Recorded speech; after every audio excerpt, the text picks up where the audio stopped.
or power of the monkey.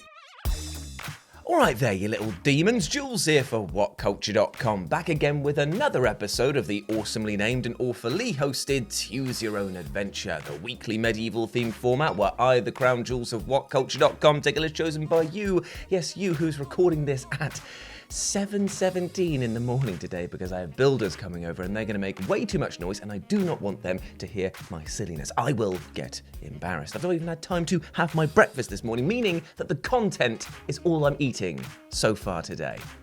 Delicious. Yes, you get to decide which list I dole out to you each and every week, and this week we have none other to thank than that one dude you saw before for their suggestion of video games that do not, I repeat, do not need remakes. And here's the thing, in this current day and age of the video game industry, remakes are everywhere. So much so that many of them are questionable at best. Some of them even come out saying that they are the definitive version and are anything but. So sometimes when you see your favourite game announce that they are getting a remaster or a remake, you have to say, whoa buddy, do we really need this? Because the 8 games that we're going to talk about today, they definitely don't. So let's get on with it. I'm Jules, this is WhatCulture.com, and these are 8 video games that do not, I repeat, do not need a remake. And you know the drill by now. Pop your suggestions for next week's episode down in the comment section below. But with that in mind, let's get on with it, shall we? With number 8, Horizon Zero Dawn. Now, there's much debate about the acceptable minimum time period for a video game to be remade. And while a hard and fast rule probably isn't the way to go, less than a decade does seem pretty damn premature. Case in point, last year industry insiders began reporting that a Horizon Zero Dawn remake had entered development for PS5 under a different studio, no matter that the 2017 original remains one of the most visually impressive AAA releases of the last 10 years. And we already got a PC version of this game that had an enhanced graphics patch and a ton of tweaks and fixes, so why do we need another remake? Surely we are at the pinnacle of what this game can already give us, right? Well, apparently not, according to the money people. Money? Money. So therefore it's tough not to view this remake project as totally and utterly redundant. It's basically the equivalent of Sony coming along and being like, oh, that's a nice rock collection you've got over there. Do you mind if I squeeze some blood from it? And you're like, no, first off, not yours, but also secondly, ooh, gross, why? And they're like, money. And you're like, oh yeah, starting to see that a lot from you now, Sony. Really seeing that a lot from you. Now, if this remake of Horizon Zero Dawn was to add in some of the fully fledged, full fat features of the sequel into it, and maybe added in some quality of life improvements beyond just saying yeah, it's just a refresh coat of paint, then maybe it would be worthwhile to bring these sort of aging mechanics and update them. But that's not the case. So, much like the dinosaurs in this game, let's keep this one to the extinct realm, shall we? Whoa, my friends. I've just got to interrupt myself to actually tell you about an upcoming event that is so stupendous, so amazing that, well, honestly, this sort of studio environment doesn't really do it justice. So I'll tell you what, I'll be right back. Hello everyone, my name is Jules and this is Nathan. We are both the co-hosts for the brand new expansion pack for the Future Game Show, which is going live March 21st at 8 PM GMT. You're damn right it is, my friend. And there's going to be a ton of world premieres. There's going to be brand new chats with developers about their games and a deeper dive than ever before about trailers that are going to be in the main showcase. When is it airing? March 21st, 8 PM GMT. Just one more time for the record. March 21st, 8 PM GMT. Fantastic stuff. March 21st, No, okay, 8 PM we'll see you GMT. there. March 21st, 8 PM GMT. March 21st, 8 PM GMT. Number 7, The Prince of Persia, The Sands of Time. Now, at least Ubisoft can't be accused of rushing the remake treatment with their legendary timey-wimey platformer Prince of Persia: The Sands of Time, because originally it was released way back in 2003, and it remains one of the most beloved games of the entire PS2/Xbox/GameCube era, and helped rejuvenate the flagging Prince of Persia franchise, leading to a glut of sequels of, well, let's just say varying quality. Now, Ubisoft first revealed in 2020 that they were going to remake The Sands of Time, but unfortunately this wasn't met with the rapturous applause that they had expected, because a lot of people looked at the rather weirdly dated graphics and said, those graphics look like they've been stabbed by the Prince of Persia's dagger. Get it? Because we're going back in time. Because they look ugly. Ubisoft uneasily insisted that the visuals were an artistic choice. I was just thinking, by the way, that there should be like something that I tie it to, so that you guys understand what I was on about. And it was that, oh god, it was the recent DC movie, The Flash, where they had that like really ugly looking Nicolas Cage as Superman, and it was like, oh, big pop, and then it was like, oh, that's quite gross, and they were like, no, it's a stylistic choice. The world that Nick Cage is from, it's meant to look like shit.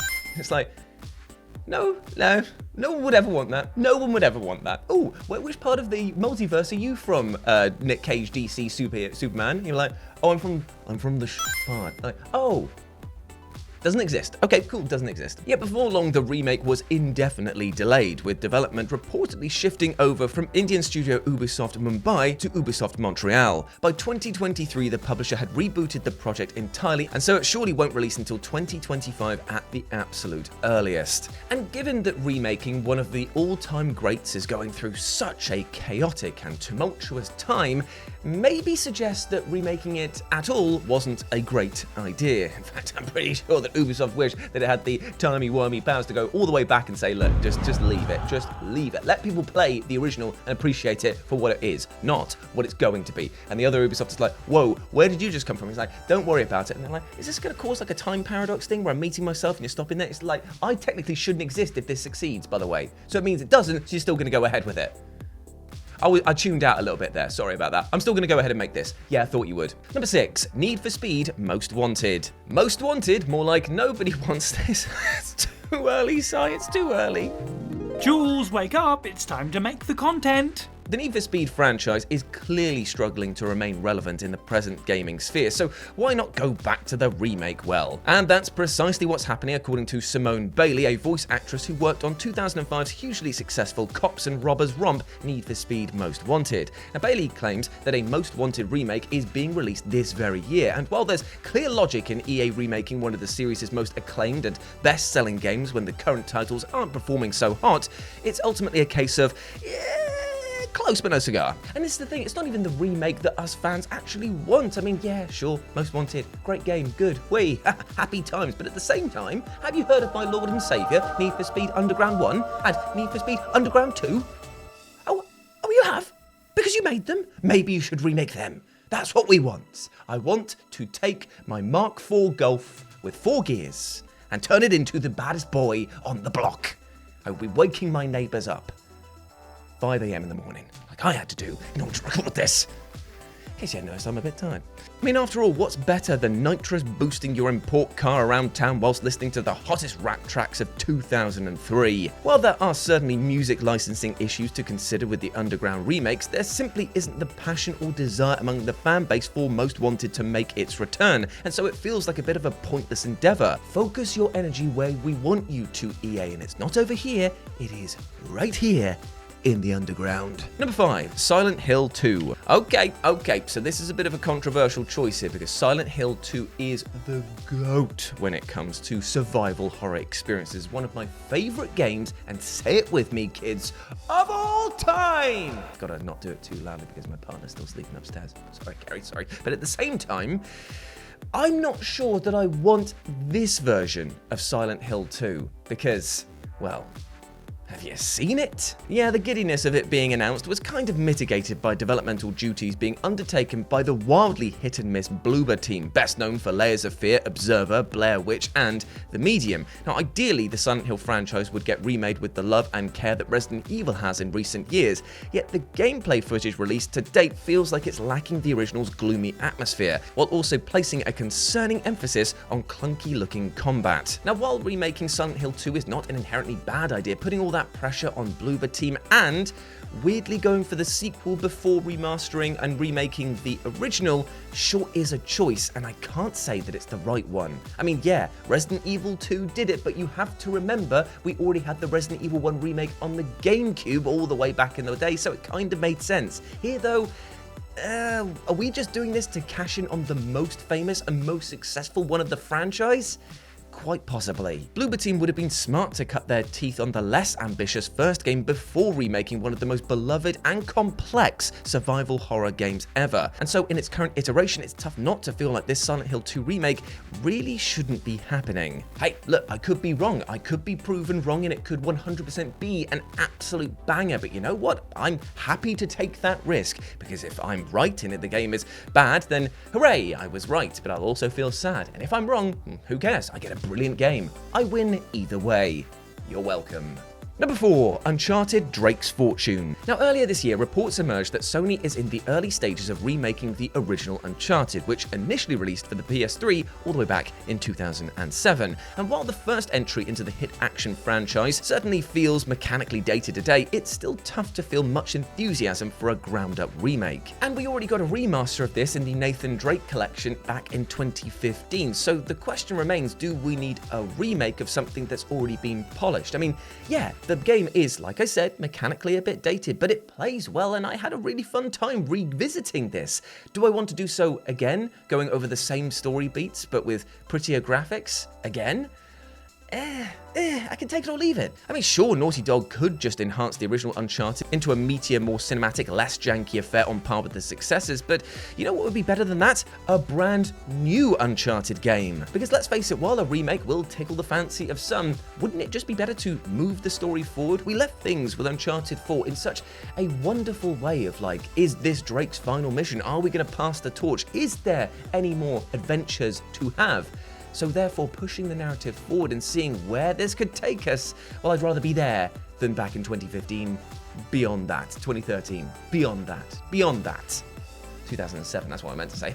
Number 3, Until Dawn. Now, it feels like supermassive cinematic horror game Until Dawn only came out like 4 or 5 years ago, but next year will somehow mark a whole decade since it dropped. And I definitely think that's down to how amazing this game looks. It feels current gen, even though it was definitely way before. So the question really remains, why do we need to remake something that looks as good, and mechanically, how can it play any better than this, unless you change the entire framework of what it is to be an Until Dawn game?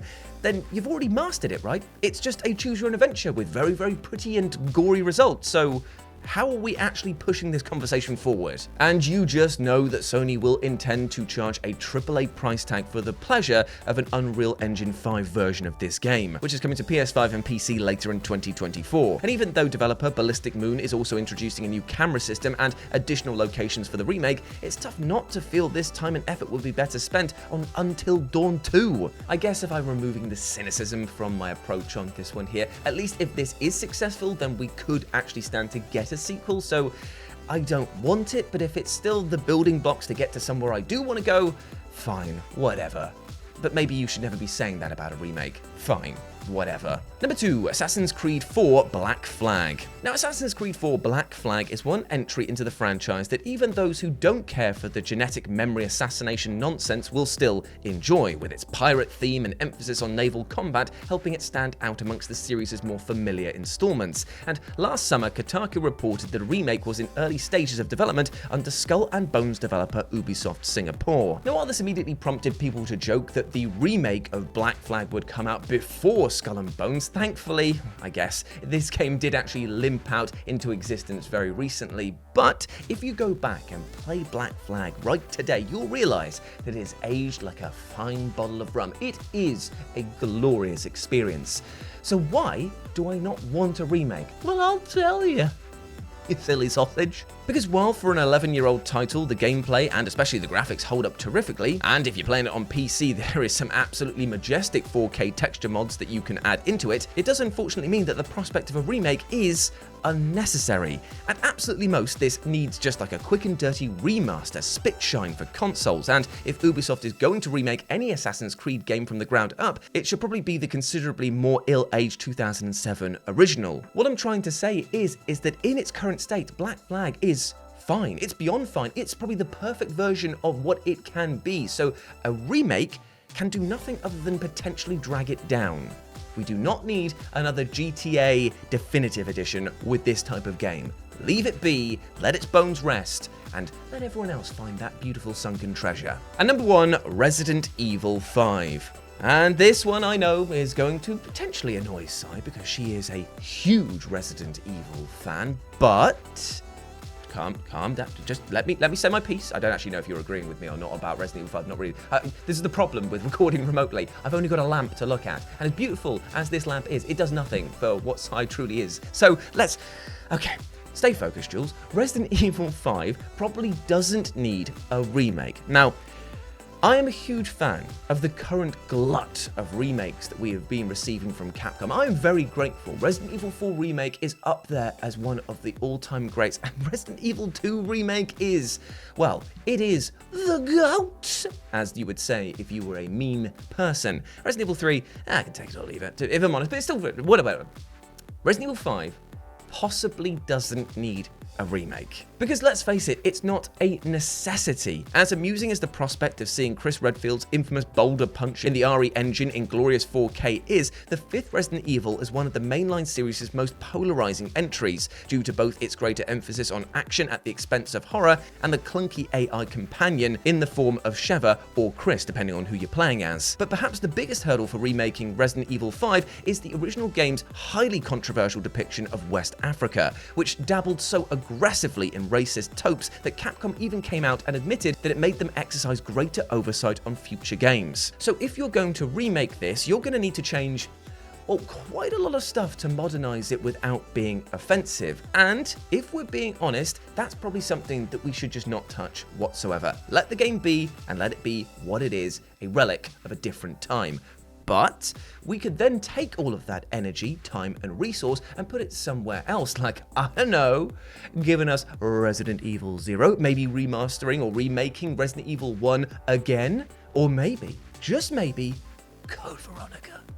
Or maybe, Sai, what if they just didn't do any of that and they just did the Outbreak ones? Outbreak Files 1 and 2, make them good. Well, better, because they were actually pretty outstanding, apart from the AI in the second one. The second one was stinky. You know what I'm talking about. You know what, actually, I'm just going to put this over to Sai, let her give her thoughts on this. Take it away.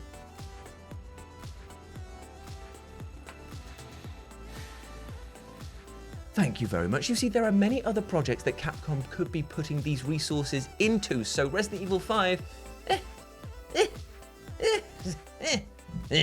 and that's how I choose to end this list, with an apathetic shrug. Brilliant. And there we go, my friends. Those were 8 upcoming video game remakes that shouldn't exist. I hope that you enjoyed that, and let me know what you thought about it down in the comment section below. As always, I've been Jules. You can go follow me over on my social medias over here, and you can follow my lovely editor Sai over on her social medias over here as well. But before I go, my friend, I just want to say one thing. Even though we spoke today about unnecessary remakes, there is one thing we can do every single day to revitalize, rejuvenate, and start to remake ourselves into more positive and healthy, happier people, and that is just by being kind to ourselves. Every single day, I want you to take out at least 5 minutes, have a moment of reflection, and just be kind to yourself, all right? In this day and age, we can be barreling towards the end, so focused that we just don't have time for ourselves. So take that moment, take a break. I encourage you to take a break and just be kind to yourself, all right? You deserve it. As always, I've been Jules. You have been awesome. Never forget that, and I'll speak to you soon. Bye.